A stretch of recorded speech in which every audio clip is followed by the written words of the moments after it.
Now we have some trigonometric identities called the Pythagorean identities. And I don't know why, I just love these so much. They're very versatile. You can use them a lot, just when you can, reciprocal and quotient as well. But the Pythagorean identities come from, anytime you hear Pythagorean, we think Pythagorean theorem and we think one leg squared in a right triangle plus the other leg squared in the same right triangle. If you add those together, you get the square of the hypotenuse. Well, that's very true, and that's where the whole unit circle comes from, and we filled in all of those ordered pairs. The equation of a unit circle centered at the origin is x squared plus y squared is equal to 1. Well, remember, we have recently learned that the x value in an ordered pair corresponds to the cosine of the angle.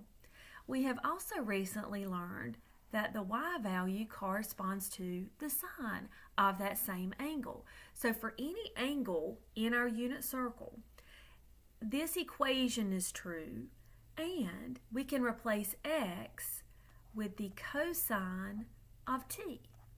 So instead of x squared, we have the cosine of t being squared. Plus, instead of y is the same as the sine of t. So we have the sine of t, again, being squared, and that equals 1. This is a relationship that we have in our unit circle and beyond, but we'll get to that a little later, using, instead of x and y, thinking of it more in terms of cosine of the angle and sine of the angle.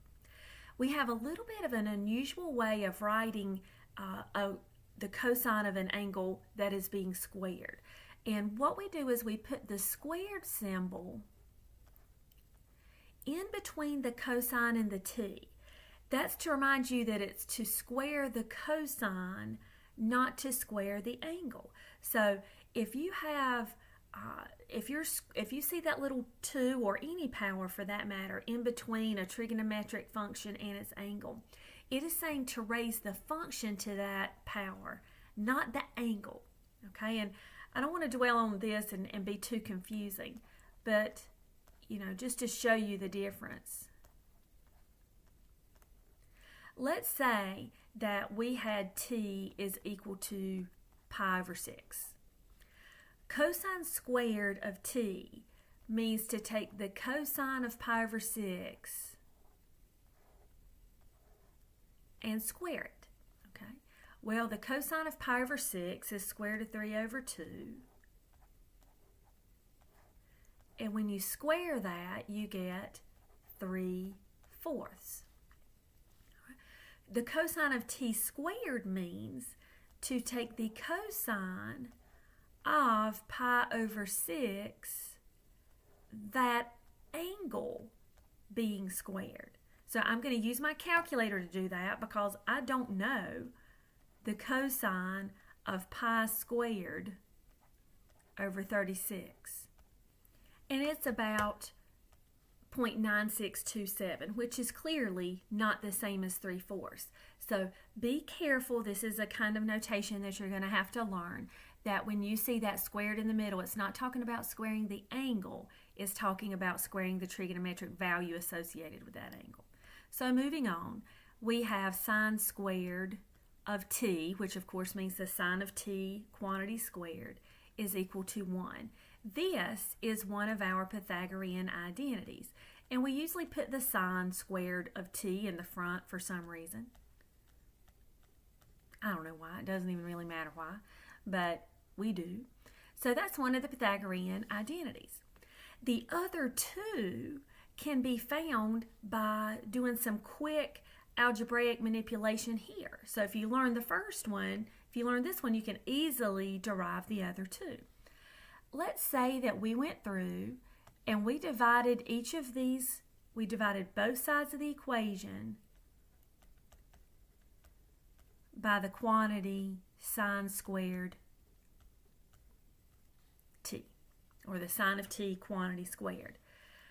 Sine squared of t divided by sine squared of t is 1. Cosine squared of an angle divided by sine squared of an angle, remember that cotangent is cosine t over sine t.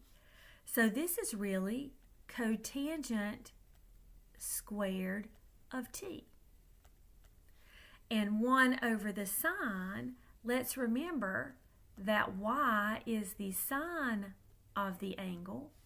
1 over the sine is the cosecant, and this is squared. So we have cosecant squared of t. Here is another Pythagorean identity. All right, so that's pretty neat.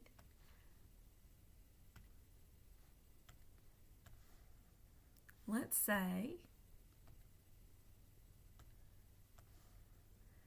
we wanted to take our same identity here, cosine squared plus sine squared, cosine squared of t plus sine squared of t is equal to 1. But this time, let's divide by cosine squared of t. On both sides, of course. Well, cosine squared t divided by cosine squared t is 1. Sine squared t divided by cosine squared t. Tangent is sine of t over cosine t. That is tangent then, squared of t. And 1 over x is 1 over the cosine of t, which is secant. So this is secant squared of t.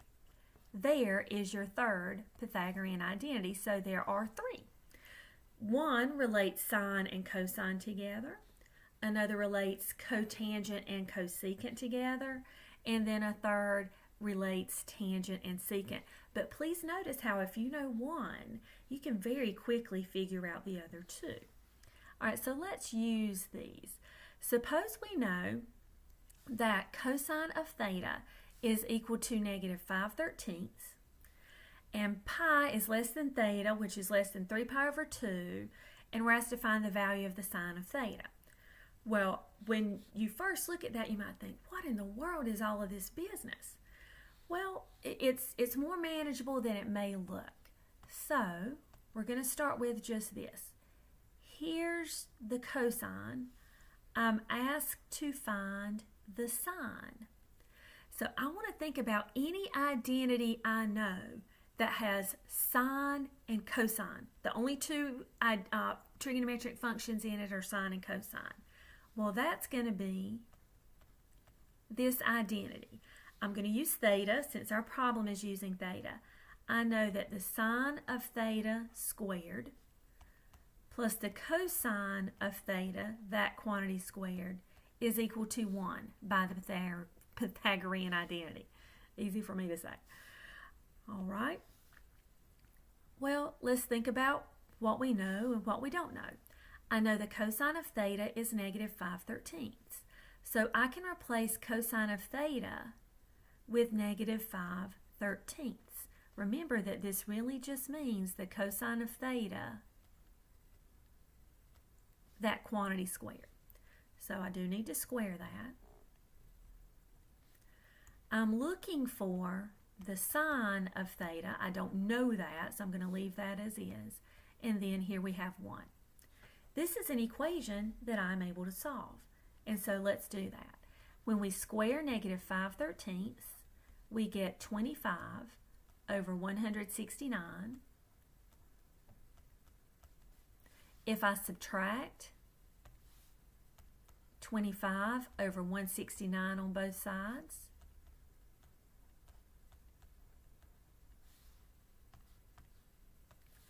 I get sine squared theta is equal to 144 over 169. And I want to know the sine of theta, not the sine of theta being squared. So how do we undo squaring? We take the square root. So we'll do that. We'll take the square root of both sides of our equation. And let's remember, when we take the square root, unless it's a situation where only the principal root applies, we do want to have the plus or minus there. And we do. The square root of the sine squared is just sine, undoes that. And then I have positive or negative 12/13. Well, each angle can only have one sine value. You don't have two possibilities, there's just one. That is where this piece of information comes into play.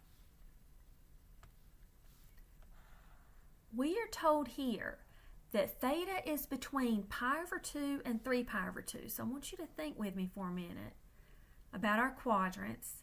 Here's quadrant 1, here's quadrant 2, here's quadrant 3, and here's quadrant 4. And quickly we'd have 0, pi over 2, pi, 3 pi over 2, and then back around here to 2 pi if we went all the way around the circle. If I know that my angle is between pi over 2 and 3 pi over 2, it's somewhere in here. In quadrant 3, the sine of the sine, could it get more confusing? Is the sine of our angle in quadrant 3 positive or negative? And the answer is that it is negative. So we're not going to stop here. We're going to make the final statement that the sine of our angle, since we know it's in quadrant 3, must be negative 12/13. Okay.